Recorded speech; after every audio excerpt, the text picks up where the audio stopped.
দর্শক, অন্য সরকারকে দোষারোপ করে, বিশেষ করে শেখ হাসিনা সরকারকে দোষারোপ করে প্রফেসর ইউনূস সরকারের আমলে যে লুটপাট দুর্নীতির একটা মহোৎসব শুরু হয়েছিল, সেই দুর্নীতির মহোৎসবের আরেকটা উদাহরণ বেরিয়ে এসেছে এবারের জাতীয় সংসদ থেকে। জাতীয় সংসদের প্রথম অধিবেশনের প্রথম দিনে ব্যারিস্টার আরমান যুদ্ধাপরাধের অভিযোগে অভিযুক্ত মৃত্যুদণ্ডে দণ্ডিত জামাত নেতা মীর কাসেমের ছেলে ব্যারিস্টার আরমান, যাকে বহুলভাবে মোস্তফা সরোয়ার ফারুকী প্রচার করেছিলেন, তাকে অনেক দিন বহু বছর গুম করে রাখা হয়েছিল। সেই ব্যারিস্টার আরমান হেডফোন নিয়ে সংসদ সদস্যদের যে বড় হেডফোন দেয়া হয়েছে সবার জন্য, সেই হেডফোনের কোয়ালিটি নিয়ে ফেসবুকে পোস্ট দিয়েছিলেন এবং প্রচণ্ড সমালোচনা করেছিলেন। খুবই বাজে মানের হেডফোন, কান মাথা ধরে যায়, অসুস্থ হয়ে যেতে হয়, ঠিকভাবে কিছু শোনা যায় না। এত নিম্নমানের হেডফোন সংসদের মতো এত বড় একটা জায়গায় কিভাবে যায়, সেই কথা বলেছিলেন।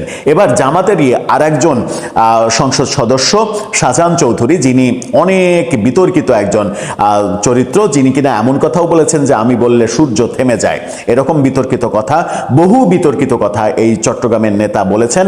এবার তিনি ওই হেডফোন নিয়ে সংসদে দাঁড়িয়ে কথা বললেন এবং এটা নিয়ে যে দুর্নীতি হয়েছে, দুর্নীতিবাজরা যে এই প্রজেক্টটাকে খাওয়ার প্রজেক্ট হিসেবে ব্যবহার করেছে, সেই মেটিকুলাস ব্যাপারটা সংসদে দাঁড়িয়ে বলে দিলেন।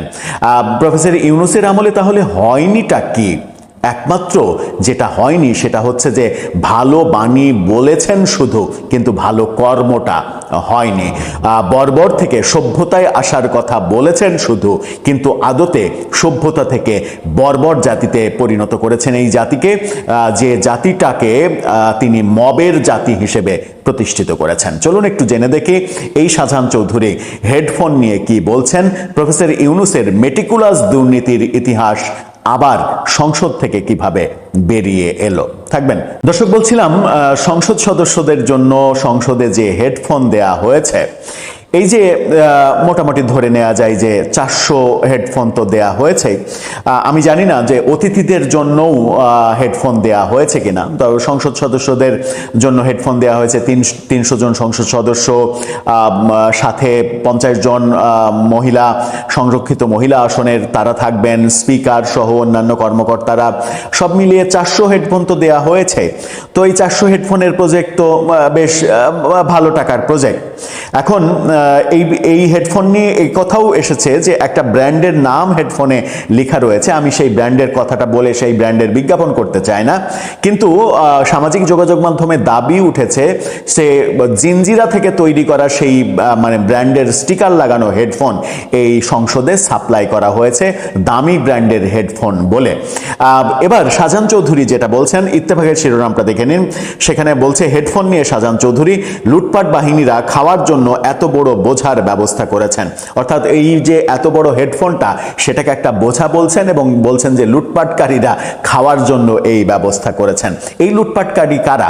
আপনাদেরই তো স্নেহধন্য কিংবা শ্রদ্ধাধন্য, আশীর্বাদধন্য প্রফেসর ইউনূস সরকার, যে সরকারের সব থেকে কাছে অবস্থান করছিলেন আপনারা রাজনৈতিক দল হিসেবে, এবং অনেকে বলতেন যে প্রফেসর ইউনূস সরকার মূলত চালাই হচ্ছে জামাত এবং এনসিপি। সেই সরকারই এই সংসদের ব্যাপারগুলো যেগুলো করেছে সেগুলো তো তারাই করেছে, কারণ বিএনপি তো সরকার গঠন করার পরে নিশ্চয়ই সংসদের এই ব্যাপারগুলো দেখভাল করার সময় পায়নি সংসদে বসার আগে। আমরা দেখেছি যে ওই 2024-এর 5 আগস্ট সেদিন সংসদ ভবনও আক্রমণ করা হয়েছিল। সংসদ ভবনে প্রচুর লুটপাট করা হয়েছে। সেখানে সংসদ ভবনের এমনকি বিভিন্ন জায়গায় বিভিন্ন কক্ষে ড্রয়ারে টাকা ছিল, সেই টাকা পর্যন্ত লুটপাট করা হয়েছে। সংসদ ভবনের অনেক কিছু লুটপাট করা হয়েছে। সংসদ সদস্যদের চেয়ারের উপরে দাঁড়িয়ে সিগারেট খাওয়া হয়েছে, অনেক কিছু আমরা দেখেছি। সেই শেখ হাসিনার বর্বরতা থেকে সভ্যতায় আসার পরে এই দৃশ্যগুলো আমরা দেখেছিলাম। সেদিন সংসদ ভবনের সমস্ত হেডফোনও চুরি হয়েছিল কিনা আমি জানি না, তবে যে হেডফোন দেয়া হয়েছে তার মান যে সত্যিই খারাপ এবার বোঝা যাচ্ছে, এবং এটার মাধ্যমে লুটপাটকারীরা লুটপাট করেছে সেই অভিযোগ যখন জামাতের এমপিরা করেন তখন সেটাকে গুরুত্ব দিতেই হয়। কি বলছেন তিনি? জাতীয় সংসদের অধিবেশন কক্ষে ব্যবহৃত সাউন্ড সিস্টেম ও হেডফোনের মান নিয়ে অসন্তোষ প্রকাশ করেছেন শাহজাহান চৌধুরী।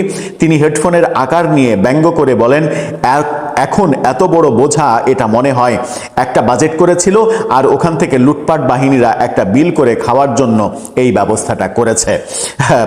আজকে জাতীয় সংসদের অনির্ধারিত পয়েন্ট অফ অর্ডার আলোচনায় অংশ নিয়ে তিনি এই মন্তব্য করেন। আলোচনায় অংশ নিয়ে শাহজাহান চৌধুরী বলেন, আমরা তো আরও 2 বার সংসদে এসেছি, আপনিও এসেছেন, কিন্তু এত বড় একটা এই হেডফোন দেখিয়ে তিনি বলেন, বোঝা মাথার উপর দিয়ে 2-1 ঘন্টা বসে থাকা সবার জন্য কষ্টকর। এটা ছাড়া যাতে করে একটা সাউন্ড হয়, 1991 সালে সংসদে এটা ছাড়াই সংসদ চালিয়েছি, 2001 সালেও 4 দলীয় সরকারের সময়ে এটা ছাড়াই হয়েছে। তিনি আরও বলেন, হেডফোনের জন্য মনে হয় একটা বাজেট করেছিল, ওরা ওখান থেকে লুটপাট বাহিনীরা একটা বিল করে খাওয়ার জন্য এই ব্যবস্থা করেছে। সাউন্ড সিস্টেমটা সুন্দর করার জন্য একটা সাধারণ হেডফোন দিলেই আমরা শুনতে পাবো, কিন্তু এত বড় বোঝার দরকার নেই। হেডফোন ছাড়াও সংসদের সাউন্ড সিস্টেমটা আধুনিকায়ন করলে ভালো হবে, অর্থাৎ মানে সংসদের যে নতুন সাউন্ড সিস্টেম লাগানো হয়েছে সেটাও বিশ্রী লেভেলের সাউন্ড সিস্টেম, এই অভিযোগ করা হয়েছে। এবং সংসদের প্রথম অধিবেশনের দিনে তো হান্নান মাসুদ এ দাবিও করে বসেছেন যে তারা তাদের সিটে বসে থেকে জাতীয় সঙ্গীত বাজানো হচ্ছিল, সেই জাতীয় সঙ্গীত তারা শুনতে পাননি। মানে মেটিকুলাস ব্যাপার, জাতীয় সঙ্গীত বাজছে, পতাকা উঠছে, সবাই উঠে দাঁড়াচ্ছেন, তবুও জাতীয় সঙ্গীত তারা শুনতে পাচ্ছেন না, বিএনপির সংসদ সদস্যরা শুনতে পাচ্ছেন। আমরা যদি তার কথাটাকেও আমলে নিই, তাও তো এই সাউন্ড সিস্টেমের দায় চলে যায় প্রফেসর ইউনূস সরকারের মেটিকুলাস ডিজাইনের দিকে। তাহলে প্রফেসর ইউনূস আসলে কি করেছেন, মানে কি সংস্কার করলেন? নিজের মানে একমাত্র কি নিজের উন্নতির জন্যই সংস্কারগুলো করেছেন, যেখানে হাজার হাজার কোটি টাকার কর মওকুফ করা, গ্রামীণের একগাদা প্রতিষ্ঠানের লাইসেন্স নেওয়া, নিজের জন্য এসএসএফ নিরাপত্তা নিশ্চিত করা, মানে ক্ষমতা ছাড়ার পরেও এই ব্যাপারগুলোই শুধু করেছেন, এই ব্যাপারগুলো করতেই ব্যস্ত ছিলেন। এবং ফয়েজ আহমেদ তোয়েবকে দিয়ে তার প্রতিষ্ঠানের 14 গোষ্ঠী উদ্ধার করানো এবং ফয়েজরা যেন লুটে পুটে খেতে পারে সেই ব্যবস্থাটা মেটিকুলাস ডিজাইনে করা, এগুলোই কি তার কাজ ছিল? এই যে জাতীয় সংসদের সাউন্ড সিস্টেম নিয়ে এটা মানে কে করেছে? এটা মানে শেখ হাসিনা সরকার করেছে নাকি বিএনপি সরকার করেছে? এটা তো ইউনূস সরকারই করেছে। এই যে জুলাই জাদুঘর নিয়ে এত দুর্নীতির অভিযোগ উঠছে ওই তথাকথিত সাংস্কৃতিক ইমামের বিরুদ্ধে, এই মানে এই ব্যাপারগুলো কেন হচ্ছে? অথচ আমরা প্রত্যাশা করেছিলাম একটা ভালো বাংলাদেশের, একটা নতুন রাজনৈতিক বন্দোবস্ত, একটা দুর্নীতিমুক্ত সমাজ। সেই প্রত্যাশা কি আমাদের পূরণ হয়েছে? পূরণ হলে এই হেডফোনের দুর্নীতি কে করলো? দর্শক, আপনার কাছেও সেই প্রশ্ন, এই হেডফোনের দুর্নীতি কে করেছে? ফ্যাসিস্ট শেখ হাসিনা নাকি নতুন সরকার তারেক রহমান? সম্মানিত দর্শক, ত্রয়োদশ জাতীয় সংসদ নির্বাচনের পর যে অধিবেশন, প্রথম অধিবেশন, সেদিন রাষ্ট্রপতির ভাষণ নিয়ে রীতিমতো লঙ্কাকাণ্ড ঘটে গেল। যা কিছু ঘটল, আপাত দৃষ্টিতে আপনার কাছে সেই বিষয়গুলোকে কেমন মনে হলো? আমি কিন্তু এই ঘটনাগুলোর মধ্যে অতীতের যে ইতিহাস, তার পুনরাবৃত্তি দেখছি। আগামী দিনের যে রাজনীতি, সেই রাজনীতির মধ্যে প্রতিহিংসা দেখছি, এবং রাজনীতিতে আমরা যারা ভালো কিছু আশা করি, সেই ভালো কিছু আমরা সেটা আশা করছি না। প্রথমত, যে এই সংসদে রাষ্ট্রপতি শাহাবুদ্দিন চুপ্পু সাহেবকে দিয়ে বিএনপি একটি ভাষণ দিয়েছে। আপনারা জানেন যে কি প্রেক্ষাপটে আওয়ামী লীগের পতন হয়েছে এবং কোন প্রেক্ষাপটে রাষ্ট্রপতি চুপ্পু এখনো পর্যন্ত ক্ষমতায় আছেন। মূলত তার যদি জীবনের হুমকি না থাকতো, তাকে যদি সেফ এক্সিট দেওয়া হতো, সম্ভবত শেখ হাসিনার পর তিনি হতেন প্রথম ব্যক্তি যিনি বাংলাদেশ ছেড়ে চলে যেতেন। শেখ হাসিনা যেতে পারেননি বা তাকে যেতে দেওয়া হতো না যদি না সেনাবাহিনী বা যথাযথ কর্তৃপক্ষ তাকে নিরাপদে বাংলাদেশের হেলিকপ্টারে করে ভারত সরকারের অনুমতি নিয়ে ভারতে পাঠিয়ে দেওয়া না হতো। একইভাবে রাষ্ট্রপতির যদি স্বাধীনতা থাকতো যে তিনি উড়ে যে কোনো দেশে চলে যেতে পারেন, তিনি কোথায় চলে যেতেন একমাত্র আল্লাহ জানেন। কিন্তু যে ঘটনা শেখ হাসিনার সাথে করা হয়েছে সেই ঘটনা রাষ্ট্রপতির সাথে করা হয়নি। তার সিকিউরিটি দ্বারা, তার পিজিআর দ্বারা তাকে এমনভাবে আবদ্ধ করে রাখা হয়েছিল যে এই বেচারার বঙ্গভবনের বাইরে যাওয়ার কোনো রকম সামর্থ্য ছিল না। গত 17 মাস ধরে মানে ইউনূস শাহীর জমানাতে ওনাকে যেভাবে ইচ্ছা সেভাবে অপমান করা হয়েছে, ওনাকে গৃহবন্দী করে রাখা হয়েছে এবং উঠতে বসতে ঘাটে পথে তাকে অপমান করা হয়েছে। একটি মানুষের গলায় দড়ি বেঁধে যদি তাকে যে কোনো বন্য প্রাণীর মতো বা গৃহপালিত পশুর মতো প্রকাশ্যে রাজপথে টানা হেঁচড়া করানো হয়, তখন সেই মানুষটির যে অবস্থা হয়, রাষ্ট্রপতি শাহাবুদ্দিন চুপ্পুর অবস্থা ইনুর জমানাতে তার চেয়ে ভালো ছিল না। তো তিনি আশা করেছিলেন যে গণতান্ত্রিক একটি সরকার আসার পর সে সরকার চাইলে তিনি সঙ্গে সঙ্গে চলে যাবেন। ভদ্র ভাষায় এসে আর চমৎকার কথা হয় না, কিন্তু গণতান্ত্রিক সরকার সেটা চায়নি। গণতান্ত্রিক সরকার তাকে রেখে দিতে চেয়েছে। আমরা ধরে নিয়েছিলাম যে তাকে রেখে দেওয়া হয়েছে মূলত একটা নিরাপদ সময়ের জন্য। ডক্টর মোহাম্মদ ইউনূসকে রাষ্ট্রপতি বানানো হবে না, দলের কাউকে রাষ্ট্রপতি বানানো হবে, এই জন্য আসলে বিএনপিকে একটা ব্রিদিং টাইম দিতে হবে। এই জন্য অনুগত রাষ্ট্রপতি হিসেবে তিনি যে প্রমাণ দিয়েছেন যাবৎকালে, কাজেই তাকে রেখে দেওয়াটাই নিরাপদ, আমরা সেরকম মনে করেছিলাম।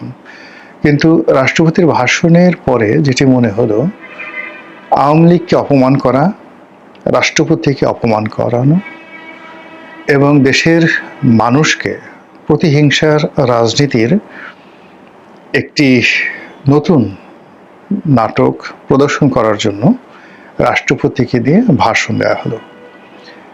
আমরা জানি যে রাষ্ট্রপতি যে শব্দগুলো উচ্চারণ করেছেন তার একটি শব্দ তার নিজের নয়।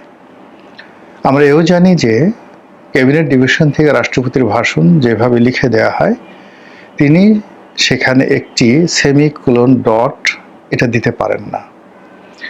কেবলমাত্র যতদিন রাষ্ট্রপতি শাহাবুদ্দিন সাহেব ছিলেন তিনি এই কাজটি মাঝে মধ্যে করতে পারতেন তার ব্যক্তিত্বের কারণে আর শেখ হাসিনার নমনীয়তার কারণে। গণতন্ত্রের যে সৌন্দর্য সেই সময়টাতে মানে বিচারপতি শাহাবুদ্দিন দেখিয়েছেন, ওটা রাষ্ট্রপতির ক্ষমতা না থাকা সত্ত্বেও সেটা সেই সময়টা সম্ভব ছিল। কিন্তু এখন যদি শাহাবুদ্দিন চুপ্পু সাহেবের জায়গায় জাস্টিস শাহাবুদ্দিন থাকতেন, সম্ভবত পরিস্থিতি এখনকার চাইতে ভালো হতো না। তো এনিওয়ে, শাহাবুদ্দিন চুপ্পু সাহেবকে দিয়ে বক্তব্য দেওয়া হয়েছে। এখন বিএনপি জানে, ক্যাবিনেট ডিভিশন জানে যে এই কথাগুলো মানে অহরহ, এই কথাগুলো না বললেও সবাই জানে। স্বাধীনতার ঘোষক জিয়াউর রহমান এটা কে না জানে, আওয়ামী লীগ ফ্যাসিস্ট এটা কে না জানে। তো এই কথাগুলো রাষ্ট্রপতির মুখ দিয়ে কেন বলাতে হবে? রাষ্ট্রপতির মুখ দিয়ে বলানো মানেই আওয়ামী লীগের নির্বাচিত বা আওয়ামী লীগের মনোনীত রাষ্ট্রপতিকে দিয়ে বিএনপির গুণগান করানো এবং আওয়ামী লীগকে গালি দেওয়ার মধ্যে যে একটি আদিম মনোবৃত্তি প্রকাশিত হয়, সেটি রাষ্ট্র পরিচালনার জন্য ভালো জিনিস নয়। এটা এক ধরনের ভেলকিবাজি, এক ধরনের চটকদার বিজ্ঞাপন। রাষ্ট্র পরিচালনায় এই জিনিসগুলো কোনো অবস্থাতে ভালো ফলাফল বয়ে আনবে না। দ্বিতীয়ত হলো যে রাষ্ট্রপতি যখন ভাষণ দিলেন সেখানে ডক্টর মোহাম্মদ ইউনূস উপস্থিত ছিলেন এবং অবাক করার ব্যাপার হলো প্রধানমন্ত্রী, রাষ্ট্রপতি, ডক্টর ইউনূস তারা পরস্পরের দিকে চোখাচোখি করছিলেন। ডক্টর ইউনূস ছিলেন নির্বাক, নিস্তব্ধ, তিনি হাসতে পারেননি। তিনি তো সবসময় হাসেন, কিন্তু সেদিন তিনি হাসতে পারেননি। অন্যদিকে রাষ্ট্রপতি মুচকি হেসেছেন, অনেকে তার হাসিকে মোনালিসার হাসি হিসেবে বর্ণনা করেছেন, অনেকে তাকে এ শতাব্দীর সেরা জোকার হিসেবে বর্ণনা করেছেন। ঘটনা যাই হোক, তিনি একদিকে ডক্টর মোহাম্মদ ইউনূস, অন্যদিকে জামাত, অন্যদিকে বিএনপি, মানে তাদের সবার দিকেই মোটামুটি কিছুটা হলো চ্যালেঞ্জ ছুড়ে দিয়েছেন রাষ্ট্রপতি। এটি রাষ্ট্রপতির মানে একটা কৌশল, ভীষণ রকম একটা কৌশল। ক্ষমতা ছেড়ে দেওয়া, অভিমান করে চলে যাওয়া, বা ধরেন অসম একটা যুদ্ধ করা, এটি কখনো জ্ঞান বিজ্ঞানের লক্ষণ নয়। বরং যতক্ষণ আপনার হাতে তলোয়ার আছে ততক্ষণ আপনি এটাকে যত কৌশলে সুন্দর করে চালাতে পারবেন, ওটার মধ্যেই আপনার স্থায়িত্ব। রাষ্ট্রপতি তার চেয়ারটিকে ব্যবহার করে শেষ ক্ষণ পর্যন্ত সে যা কিছু করছেন তিনি কিন্তু আলোচনায় আছেন। গত 17 মাস ধরে তাকে আলোচনার বাইরে রাখা যায়নি, এখনো তাকে আলোচনার বাইরে রাখা যাচ্ছে না। কাজেই তাকে যত সহজ মনে করা হচ্ছে তিনি আসলে তত সহজ নন। এরপরে যেটি হলো, রাষ্ট্রপতির ভাষণকে কেন্দ্র করে জামাতের যারা লোকজন আছেন তারা সেখানে নানা রকম সিন ক্রিয়েট করলেন, লম্ফ দিলেন, ঝম্প দিলেন, ওয়াকআউট করলেন, তারপর ফেস্টুন, ব্যানার যা কিছু আছে সবকিছু সেখানে টানালেন এবং তারা এমনভাবে লম্ফজম্প করলেন, শরীর প্রদর্শন করলেন, কুয়াতুল মুসলিমিন দেখালেন, যেটি আসলে তাদের পোশাকের সঙ্গে, তাদের দাড়ি মুবারকের সঙ্গে, তাদের টুপি মুবারকের সঙ্গে, তাদের সুন্নতি লেবাসের সঙ্গে আর ইসলাম নামক যে শব্দটি রয়েছে সেই শব্দের সঙ্গে একেবারেই বেমানান। কিন্তু আমরা সেটা দেখেছি যে সেটা ঘটেছে। আর সবচেয়ে হৃদয় বিদারক যে ঘটনাটি সেটা হলো যে জাতীয় সঙ্গীত এই সময়টিতে জামাতের যারা লোকজন আছেন তারা দাঁড়াননি, পরে অবশ্য দাঁড়িয়েছেন, কিন্তু তারা প্রথমে দাঁড়াননি, তারা বসেছিলেন। এটি তাদের একটা প্রথাগত, যাকে বলা হয় বিশ্বাস, যে কোনো সঙ্গীতকে সম্মাননা জানানো, এটা ইসলাম সমর্থন করে না। 2 নম্বর হলো জাতীয় সঙ্গীত নিয়ে তাদের নানা রকম আপত্তি রয়েছে। প্রথমত যে জাতীয় কোনো সঙ্গীতে থাকা উচিত না, গান বাজনাই তো ইসলামে হারাম। এখানে ওয়াজ হতে পারে, তেলাওয়াত হতে পারে, তসবিহ হতে পারে, জিকির হতে পারে, আশকার হতে পারে, তারপরে অসিয়ামানা, অকিয়ামানা, নামাজ হতে পারে, তো এরকম অনেক কিছু হতে পারে। কিন্তু সঙ্গীত, গান, এটা কি ধরনের কথা না? আমার সোনার বাংলা আমি তোমায় ভালোবাসি, সবাই দাঁড়িয়ে দাঁড়িয়ে সেই কাজগুলো করলো, জাতীয় পতাকা উত্তোলন করলো, এটা ইসলামী তাহজিব তমদ্দুন সমর্থন করে না বলে জামাতের লোকজন প্রচার করছে। 1। 2 নম্বর হলে জাতীয় সঙ্গীতটা লিখেছেন একজন হিন্দু, তিনি হলেন রবীন্দ্রনাথ ঠাকুর, তাও আবার ভারতের হিন্দু। বাঙালি হিন্দু হলে না হয় কথা বলা যেত, ভারতীয় হিন্দু এটা কোনো অবস্থাতেই যারা জামাতের লোক তারা পছন্দ করেন না। তারপরে আরও ইন্টেলেকচুয়াল লেভেলে যে বলা হয়ে থাকে যে এই যে সঙ্গীতটি, আমার সোনার বাংলা আমি তোমায় ভালোবাসি, এই গানের যে সুরটি এটিও নকল করা হয়েছে। এটি একজন গীতিকবির যে সুর, সেই সুর থেকে হুবহু নকল করা হয়েছে। কাজে একটি নকল সুর, হিন্দু কবি, ভারতের অধিবাসী, যে ভারত আমাদের এত শত্রু, তার গান বাংলাদেশের জাতীয় সঙ্গীত হবে, এটাতে কোনো অবস্থায় ইমানদার জামাতের যারা লোকজন রয়েছে তারা মানতে পারেন এবং তাদের সেই ইমানের জোশ আমরা দেখেছি এই সেই জাতীয় সংসদের প্রথম অধিবেশনে। যা হোক, এরকম অসংখ্য ঘটনা সেখানে ঘটেছে। সেই ঘটনার প্রেক্ষিতে সংসদের যে দ্বিতীয় অধিবেশন সেখানেও আমরা দেখলাম ভালো কিছু আমরা সেখানে দেখিনি।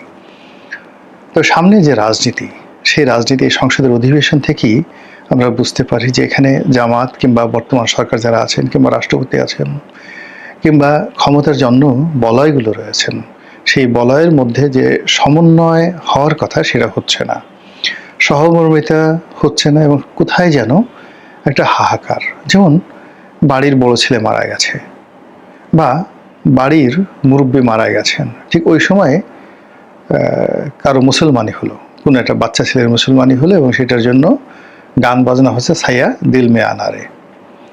তখন ওই অবস্থাতে সবাইকে বলা হলো নাচো, গানের সঙ্গে নাচো ছাইয়া দিল মে আনারে, আজকে চেনা জানা রে, এটা উর্দু গান আছে এরকম, বা আপকে দিল মে আঞ্জুমান মে, বিখ্যাত একটা গান আছে, তো এরকম গান গেলো আর নাচলো, আর দমাদম মাস ক্যালেন্ডার তো আছেই, রুনা লায়লার সেই বিখ্যাত গান। তো কেমন লাগবে বলেন তো, যে বাড়ির মুরব্বী মারা গেছে, এরকম একটা অবস্থা। আমাদের এখন যে অবস্থা বাংলাদেশে, সবার মনের মধ্যে অশান্তি, ব্যবসা নাই, বাণিজ্য নাই, আয় নাই, রোজগার নাই, চাকরি নাই, বাকরি নাই, পেট্রোল নাই, মানে কেনার টাকা নাই, পয়সা নাই, যে যার মতো উদ্ভ্রান্তের মতো ঘুরে বেড়াচ্ছে মানুষ। ঠিক সেই জায়গাতে যখন সং করা হয়, ভং করা হয়, লম্ফ করা হয়, ঝম্প করা হয়, মানুষের অভাব অভিযোগের কথা যখন বলা হয় না, তখন বুঝে নিতে হবে যে যারা জনগণের কথা বলে জাতীয় সংসদে গিয়েছেন, যারা নির্বাচিত সংসদ সদস্য রূপে জাতিকে সেবা করার জন্য শপথ নিয়েছেন, সেখানে কিছু ঘাপলা আছে। আর সেই ঘাপলাটা যতক্ষণ না পর্যন্ত মিটমাট না হবে, ততক্ষণ পর্যন্ত একটা সংসদ প্রাণবন্ত এবং কার্যকর হবে। আর সেই সংসদীয় রাজনীতিতে বরকত আসবে, এটি কল্পনা করাই যাকে বলা হয় নির্বুদ্ধিতা। মহান আল্লাহ আমাদের সবাইকে হেদায়েত দান করুন এবং হেফাজত করুন। আসসালামু আলাইকুম ওয়া রাহমাতুল্লাহি ওয়া বারাকাতুহু।